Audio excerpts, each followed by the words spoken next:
What we also need to understand is understand their operations, understand what they do on a day-to-day basis, but as well as get a very clear understanding in terms of what keeps them awake at night. Welcome to Process Pioneers, the show that takes a deep dive into the minds of decision makers, key influencers, and process experts who are pioneering the world of everything process. Welcome to this episode of Process Pioneers. My name is Daniel Rayner. I'm the host of Process Pioneers. And in each of these episodes, I get the absolute privilege of sitting down with business process management practitioners, people that are every day in their organization putting BPM into practice to realize or see value delivered to the organization through BPM. And today I have the absolute privilege of sitting down with Rupesh Shrestha. Now, Rupesh is a practitioner in the process space, has worked in a number of different roles in a number of different sectors or industries, including banking, finance, education, government, and utilities. So has a very diverse and broad range of experience there. I'm really excited for this interview today. Rupesh, thanks for joining me. Thank you, Daniel, and thanks for the opportunity today. That's great. So what we might do to begin with is just so the audience has a bit more context and background for who you are, maybe you can take us back to when the topic of BPM first piqued your interest and then take us on a journey leading up to what you're doing today. Yeah, it's a long journey. So I should probably take you back probably about 15 years when I joined Combank, right? I joined Combank in a retail space, and then I got really intrigued with the business process management function that was running in the bank. And then I was lucky enough to join the operational risk in the quality assurance space. And at that point in time, bank was heavily involved on SOX, which is the Sarbanes-Oxley. They had a lot of capital investment in the US market. So as a result of that, there was a quarterly reporting cycle in terms of looking from a perspective of, okay, as an organization, SOX basically told Combank to say, okay, how do you manage your risk and controls properly that has a direct linkages to your general ledger accounts? So being part of the operational risk and in the business process management space. So I was heavily involved from the quality assurance aspect in terms of the artifacts that was produced for the business process models, the controls, and the risk, and help the businesses across Combank, the retail sector, the institutional and banking sector, the insurance sector, in order to make sure that the processes are captured right, as well as helping the SOX control self-assurance program. So at that point in time, it was run on a quarterly basis, and they reduced that to 6 monthly later.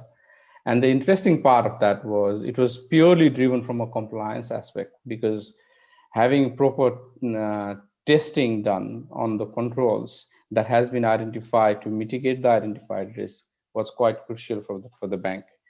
If it wasn't done properly, if it wasn't prepared properly, there was a risk for losing license in that aspect as well. So very, very crucial aspect in that. And from the BPM aspect, so the process around, the method around the process method, how do you manage the processes end to end was quite rigorously used. However, from the maturity aspect, Combank at that time was not there from a BPM perspective. So we played a very big role in terms of deploying. We used to use Addis toolset at that point in time across the bank as well. Mm-hmm. And I've seen some of your interviews with the past Combank people as well. And in terms of where they are at this stage, it's just the result of what we did in the past as well, right? Yes. And some of the interesting fact, when I take myself 15 years back, I still remember attending some of the BPM forum and conferences, right? And there used to be a group of people attending the business process management conference in one hall. And parallel to that, there used to be another conference being run from a Six Sigma point of view, right? And the jokes used to flow around from one room to another, right? And it was quite interesting that Six Sigma and BPM at that point in time took quite a long time to gel in together and come into one space, right? But when these days, when we talk about business process management as a management philosophy or the new way of working, you cannot separate Six Sigma or Lean from BPM itself, right? Right. So I think we have come a far away from a maturity perspective as well. Yeah. Yes, that's great. And you remind me of one of the conversations I had with Dan O'Neill, who obviously was the former chief process officer at CBA. Yeah. And he talks about you can't do agile or lean and it not be BPM. You can't. It's almost like you can't have one without the other. They are very complementary in the value that they bring. But I guess for an organization that is adopting BPM or maybe someone's listening to this and they're learning about BPM for the first time. What are some of the biggest challenges an organization will face when trying to adopt the BPM mindset or way of working? I think the way of working is often when we talk about BPM for newcomers, right? So people often get scared away very easily. So therefore, I think there has to be two different approaches in this aspect, from my opinion point of view, right? So the awareness has to be created quite widely, and you have to do that as early as possible. So for an example, when I was in Combank, so there was a program of work that was run known as Productivity 101. So what that basically prepared everyone in an organization, right from the senior stakeholders to a soft front worker, in terms of understanding what the value of the process, the value of continuous improvement, the value of referring to referring to some sort of a procedure or a process or a work instruction in order to be able to do the work, and as well as identify not bigger improvements, but the smaller improvements that will not take a lot of time and money to implement, but will have a very big impact at the same time as well, right? And I believe that created a lot of awareness. Not just that, it also helped from a perspective of pulling that services by several departments across the organization and creating that culture of improvement, creating that culture of, yes, there is an opportunity for us to do better tomorrow rather than today, right? So again, going back to the challenges topic, I think it comes down to, from a perspective of both a senior stakeholder having an understanding of how do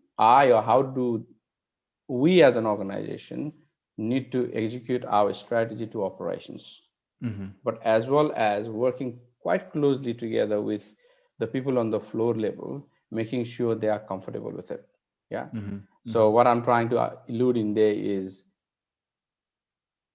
probably don't try to have a very big bang approach, because one of the organizations that I've worked in the past tried a very big bang approach, and that was firstly very complex to do, because it's really hard to manage dependencies across bigger transformation of work, right?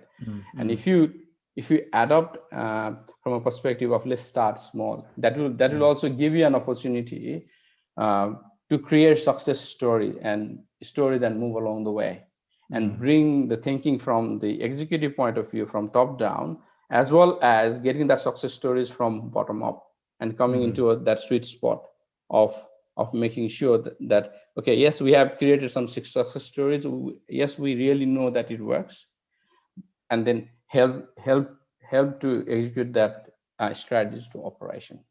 Yeah.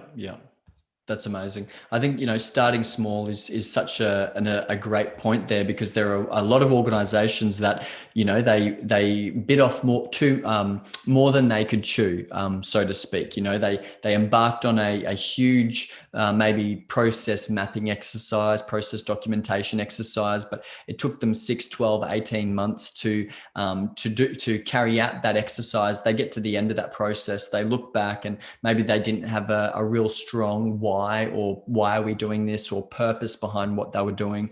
So they documented all this stuff with no intention to do anything with it. And then they kind of look back being like, well, why did we do all of that? Where's the value for the organization? So I think to your point, starting small, proving the value, even finding one process, one critical process that you can make a small tweak to prove that, hey, there's value in this. If it could work on a small scale, let's see what it can do on a bigger scale after you've got those small wins. So, but talking about wins, do you have any examples that come to mind where, an organization has put BPM into place, and whatever scale that might be, whether it was a radical innovation or whether it was a micro improvement, where the company saw a lot of value come from that?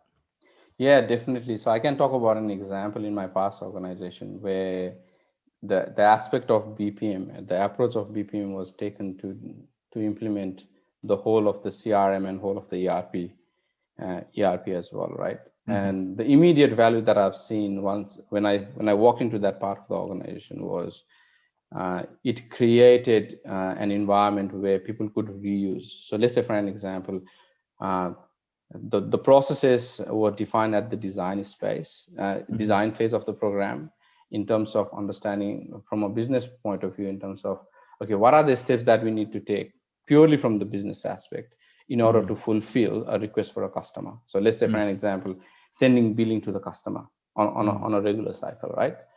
So the same contents were used down the chain of a training, because implementing ERP is not easy, but also from a perspective of training users at the same time is not an easy exercise as well, right? Mm-hmm. So the immediate benefit that I saw in this part of the organization was they were reusing the content in the design space that were approved by the business, and using the same content to train the business users who were responsible for providing day-to-day service for the customer.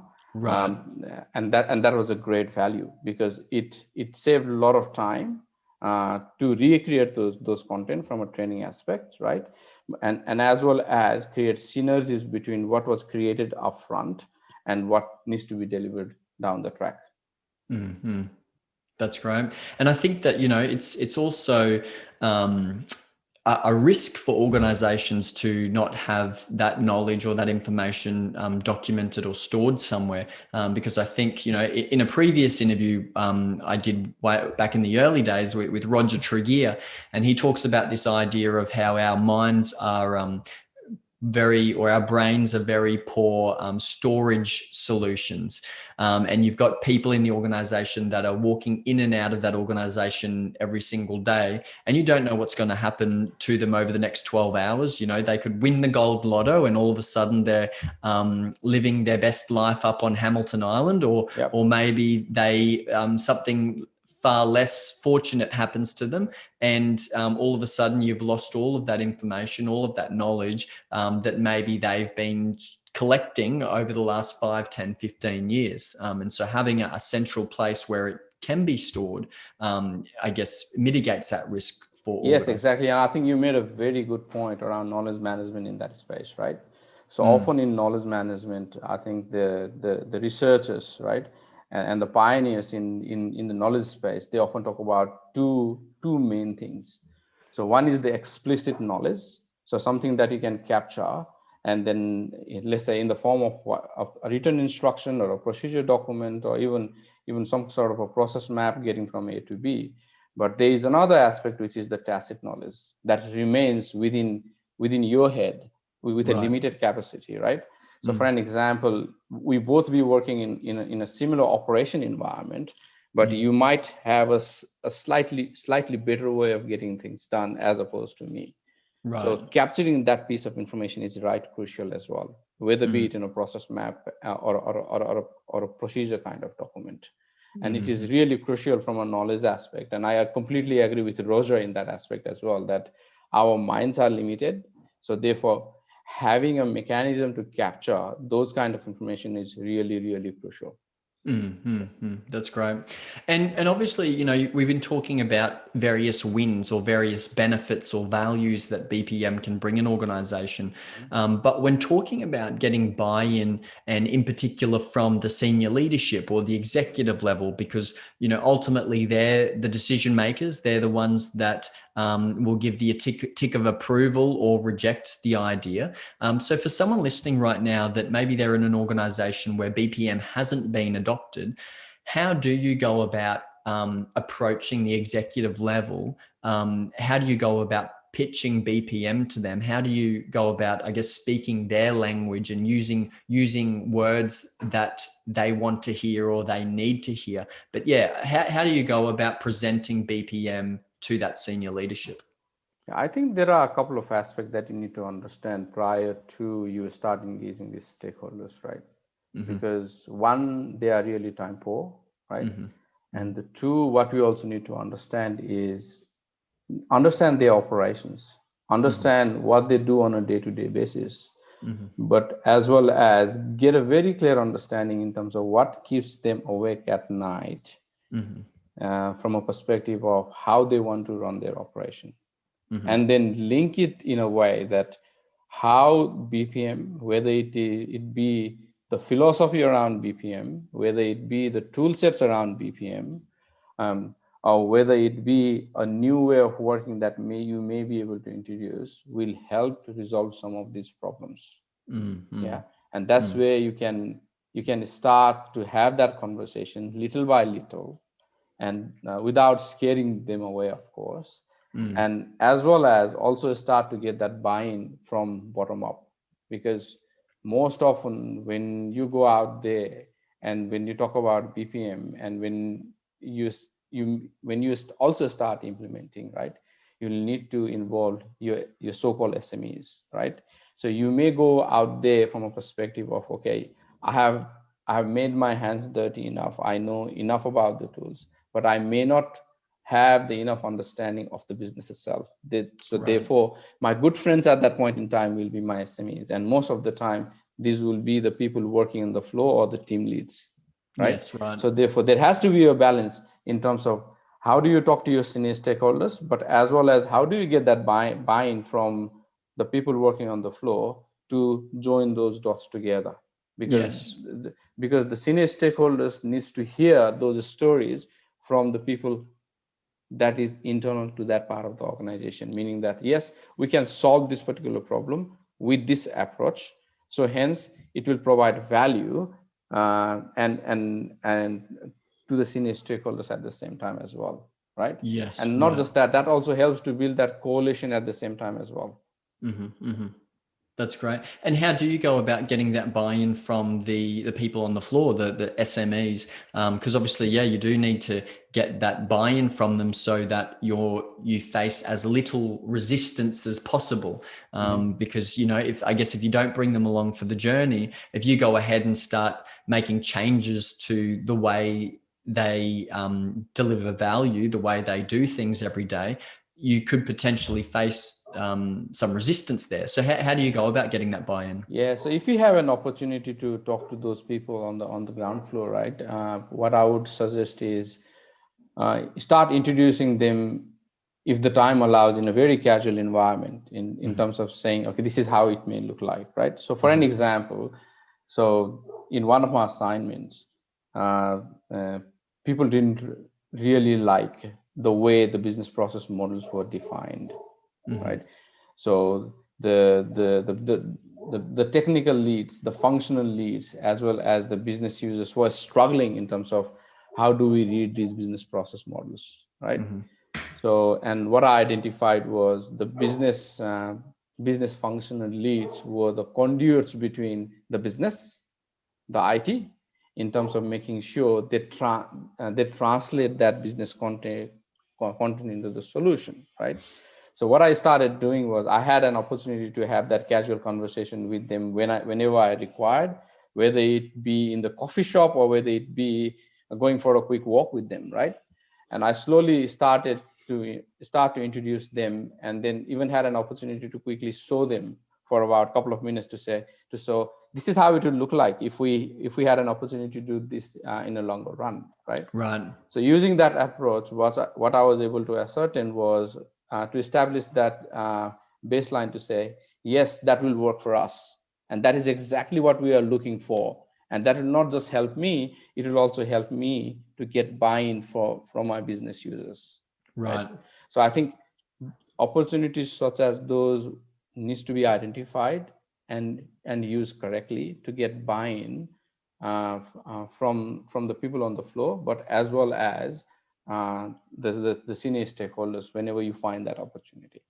Yes. Okay. And I'd imagine that when you involve the people on the floor, when you include them in the process, when you empower them to identify or understand the process, and then, but not only understand the process, but look for ways we can improve it, ways that the process could be could be changed or improved. They're probably in the best position to identify, well, how do we currently do things, and how do I think it could be done better?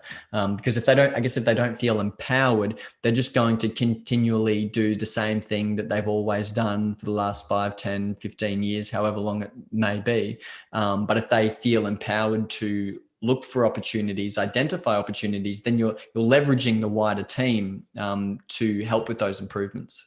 Yes, exactly right. And I think in that aspect, I think sometimes you also need to look through what are the enabling factors, right? Mm-hmm. So how can I make things simpler for them, right? And also asking those right questions up front and being very, very open and honest, so that they don't feel threatened at the same time as well. And that's really, really crucial. Yes. Yeah, that's great.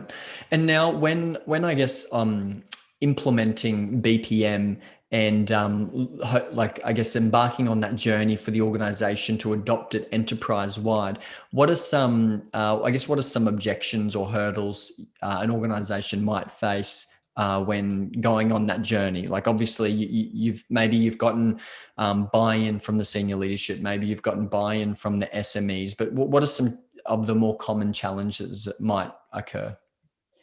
Yeah, some common challenges that have occurred in the past is mainly around, seen as very, very technical, because be it the acronym that we use within the space of BPM, right? Be it the tools and the techniques that we may introduce, right? So people find it very, very technical, right? And then sometimes, as I said earlier, the getting time from a senior stakeholders is really, really challenging, and therefore understanding that operations aspect will really, really help, right? And then, and I think sometimes the senior stakeholders are quite scared as well, because BPM can be seen as very, very costly element to it as well. And in their past experience, perhaps coming from a different organization, is also looking from a perspective, oh, we spent X amount of money and we ran the similar kind of program for a couple of years, but we didn't see a real return on investment at the same time.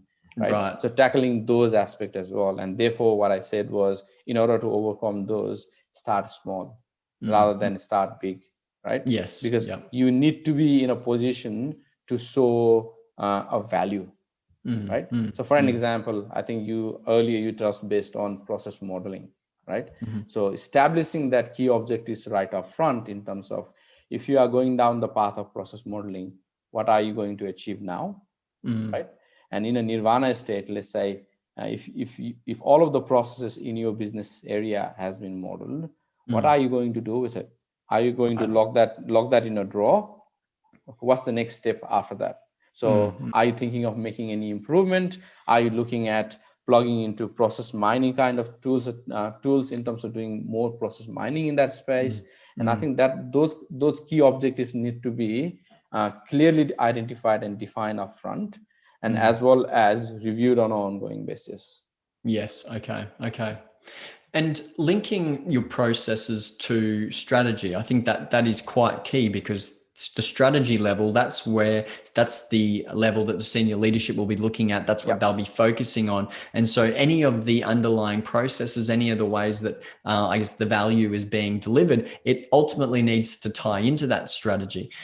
So I guess, how do you go about tying those two together, and I guess fostering that understanding that, this work we're doing down here, it needs to link to overall where the organization is heading?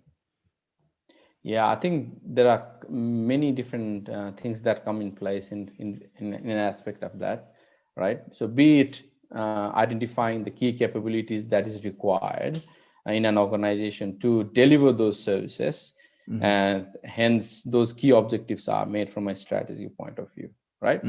So as a process modeler, let's say for an example, you'll need to identify the key processes, but at the same time identify how these links back to your capabilities and services and objectives that the organization need to meet from the key strategy point of view. So I think that's really crucial as well.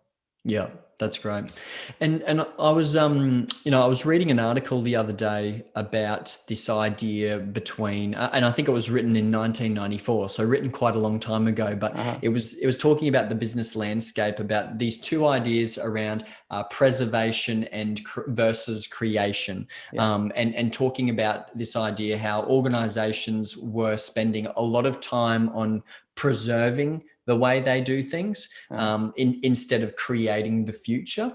And I guess the article was kind of the author of this article was challenging that idea that more organizations need to be thinking about the future and creating the future. So, if you don't create the future, another organization will. And so I think still in 2020 now, that there is that challenge for organizations to, and I guess if we tie it into process and what that looks like, that challenge between tweaking this process,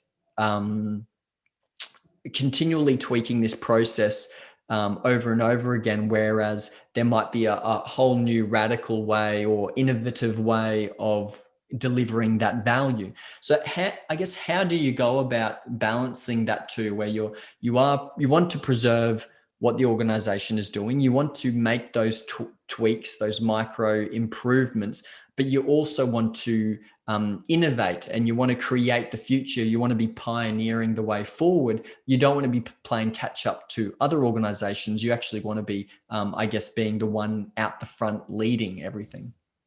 Yeah, I think it's a very good point that you made, right? So preservation is important, very, very important, because let's say for an example, if we have some sort of an understanding from a capability point of view that, yes, we can predict based on the current state of processes that it will have the output within the defined range that we have. But as well as how do we look from a perspective of innovation, but as well as keeping track with how the market is moving in its own speed, right? So I think in that aspect, there are a couple of things that needs to be looked at as well. So one is the thinking around the continuous improvement in terms of how can we tweak the processes, how can we perform if-then analysis. So let be the process mining aspect as well, right? So let's say the processes have been defined. Let's plug in and start doing some process mining to understand some of the variation that we could probably see within the process, that we could probably improve in that aspect as well. But as well as, I think if there is a greater awareness of continuous improvement within any organization, right, it will help them to innovate going forward in future as well, and think from a perspective of what if, right? So what if? So I think there hasn't been a lot of people in the past that would have thought to a greater level of depth around the pandemic situation that we currently in, and who knows what will be there in a future perspective as well, right? But if we can prepare the workforce today in terms of having that level of comfort from a perspective of, yes, we need to continually improve ourselves, yes, we need to innovate ourselves, right? And when the right time comes, right, the workforce will be much more comfortable in terms of adapting that situation, rather than thinking from a perspective of, okay, how do I, and hence there is a room for panicking at the same time as well, right? So often in a workforce, sometimes I talk about things around, okay, sometimes having that mindset like a child, right? So let's say for an example, my 5-year-old, no matter what I tell him, he's never hesitant to ask me a question around why, right? He wouldn't say anything, but he will just say why, and for anything that you tell. And I think sometimes we need to have that mindset as well. Yes. Yeah, and not just that. I think this goes back to my ING days, and then I was having a discussion with the director of HR at that point in time, right? And she started talking about some of the policies that are quite crucial for an organization, which were published on the intranet site, right? And then I challenged her status quo by saying, okay, what if we just take this policy out of your intranet page?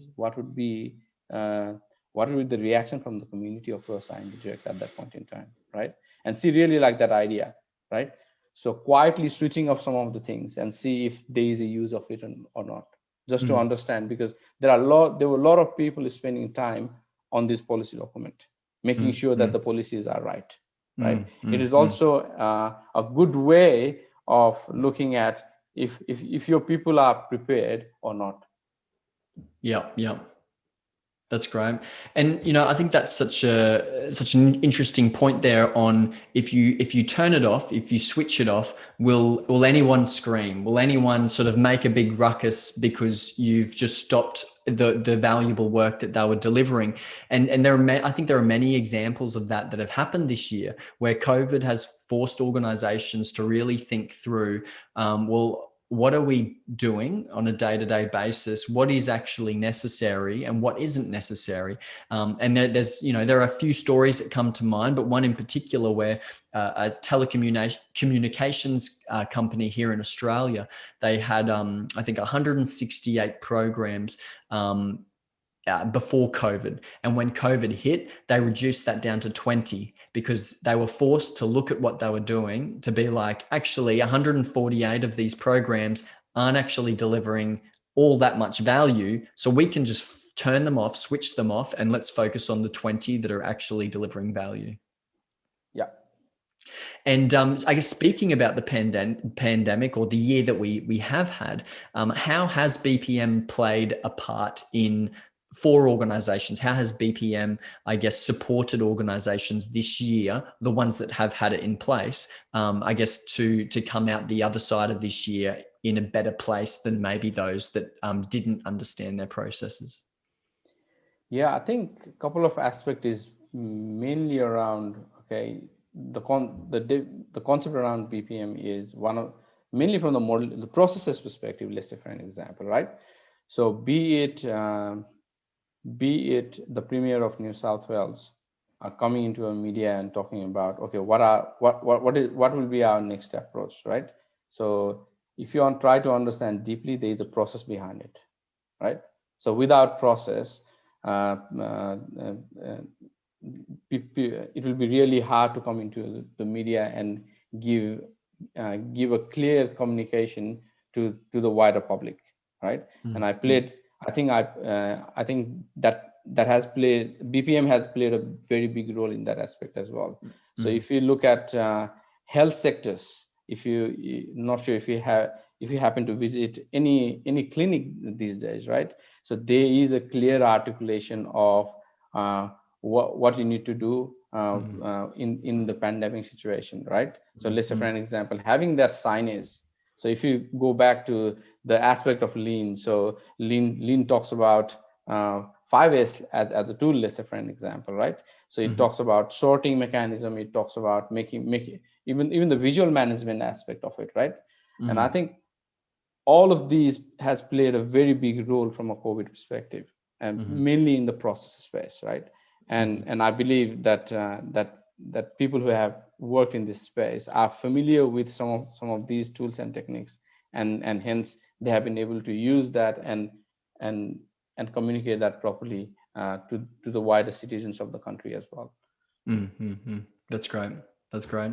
And now looking towards the future of BPM in particular, over the next 2, 3, 5 years, 10 years, what are the trends that you're seeing, and where do you think organizations need to be spending more time, effort, and energy? And I guess the caveat over all of that is that every organization is at a different maturity level, that they require different things at different times. But I guess from your perspective, looking forward, what does BPM look like moving forward? I think given the current context of the market, the need for the BPM and the practitioners of BPM and the methodology around BPM will be ever increasing going forward in future, right? So let's take an example of robotic process automation itself, right? So be it integrating with any other tool sets, be it integrating with any other processes in order to make sure that your end-to-end process are stable and it performs well, right? So with the ever increasing complexity of our systems and how we do things going forward in future, BPM will play a very big important role because, for an example, when the complexity increases, right? So in the past, what you'd see is whenever you walk into an organization, and sometimes you'll see kind of a spider diagram where people would say, okay, these are the list of 100 applications that we have got in our ecosystem, right? And we don't even understand in terms of how these applications work with each other in order to provide service to the customer. So let's say in future when there is an increase in automation, right, we'll still need those mechanisms in place in terms of understanding what processes are we talking about, what systems are there for us to make sure that we are delivering value, right? And the integration between systems and systems. I think the documentation plays a very big role in terms of establishing the current status quo, as well as any improvements that needs to be done to that process going forward in future. And I do not see how, without adopting those methods, you'll be able to articulate in terms of what currently exists within your ecosystem, right? And so be it integration, be it RPA, it will be really, really important to look from a BPM perspective. And I think there is a value going forward. Yes, that's great. And I think that it is important to, as you're saying, get those foundations in place. That there is technology and that new technology that organizations can use, like RPA, for example, process mining you mentioned earlier. There are these new technologies that organizations can utilize, but getting those foundations in place first before diving into the next new technology is so critical, is so important. I think there are a lot of organizations out there that, they've got their eyes on their competitors. They're observing what are they doing, what sort of technology are they using, and if they're doing an RPA project or something like that, then this organization feels the need to dive into RPA as well, when they've got a totally different culture. Maybe they don't have the sponsorship or that buy-in. And there are a number of other sort of, I guess, foundational elements that aren't in place in this organization as opposed to that organization. Yep, very true. So I guess for someone listening right now that, they've been learning about BPM over the last 30 minutes or 30 plus minutes, however long it's been. And, we can only scrape the surface. So we're just touching on a number of different topics within the time that we do have. But where does that person go to learn more about BPM? Because I guess, we've got the internet, but the internet sometimes can be quite overwhelming and quite like, well, where do I go? Which information do I learn from, or I glean from? And how do I know if it's the right information for what we need currently? Yeah, so I would put that into two big buckets, right? So the first bucket is the beginners bucket, and the second bucket is the process practitioners, right? So for beginners bucket, I think the videos that you have uploaded and the interviewing that you have been doing, I think it's a great insight to understand from different practitioners coming from different parts of the industry, be it someone who has made their hands dirty by defining the business processes, or be it someone at the CIO level who have looked from a strategy perspective, right? So this is a very, very great resource, right? And a couple of other things that I would suggest, and which I've used in the past, is not sure if you have heard about Toyota has a very good resource which is freely available online. So in the form of Toyota production system, right? Okay. So that's where the systems around just in time started. So it has a lot of history around where it has evolved. It talks about a lot of things in that space. So there is also a book which I haven't read for a while now. So I've read that a couple of times. It's a Toyota Way. It's a great book to start as well as a beginner, just to get that understanding as well. And then as you start to make hands dirty, there are a lot of resources as well. So as I said, BPM is quite huge, right? So it talks about Lean, it talks about Six Sigma, it talks about change management, it talks about the strategy, it talks about different tool set at the same time as well. And then there is also a room for getting confused very easily as well. So I often look for resources in YouTube as well. So in YouTube, if you search for a Gemba Academy, so there are free resources that you can readily use. So they talk about how do you use different tool sets that is available in Lean, right? So they talk about, okay, how do you use 5 years in a different organizational context? That's really important as well. And most importantly, so this is the book that I've been following quite some time. So they call a Lean Enterprise. So this is a pocket book, right? And if you go into a website which is memoryjoggers.org, so they have different memory joggers, right? So rather than trying to read 500, 600 pages worth of book, so these memory joggers are very, very handy for me.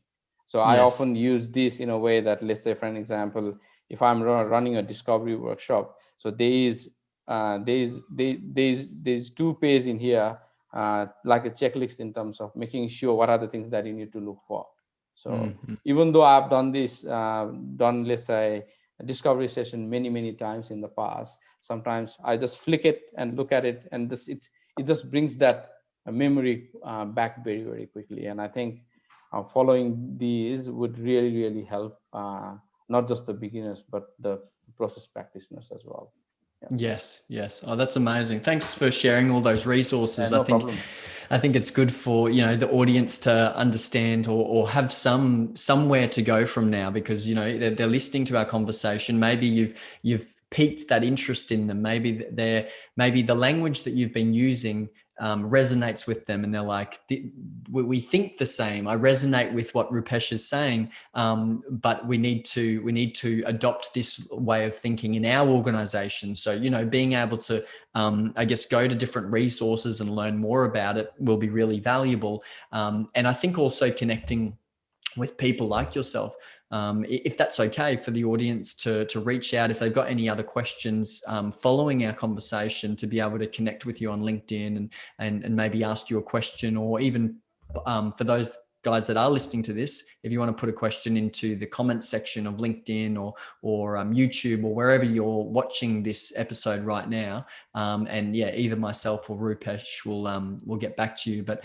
I just want to thank you, Rupesh, for sitting down with me today and having this chat. We've gone for about 40 minutes now, and there's been a lot that I know the audience will be able to glean from. And I guess that's the real goal, is that they'll be able to take, even if it's just one thing that's challenged their way of the way they think, or that sparked a conversation back in their organization. I think that's a real goal out of these episodes. So I just want to thank you for sitting down and sharing your knowledge with us today.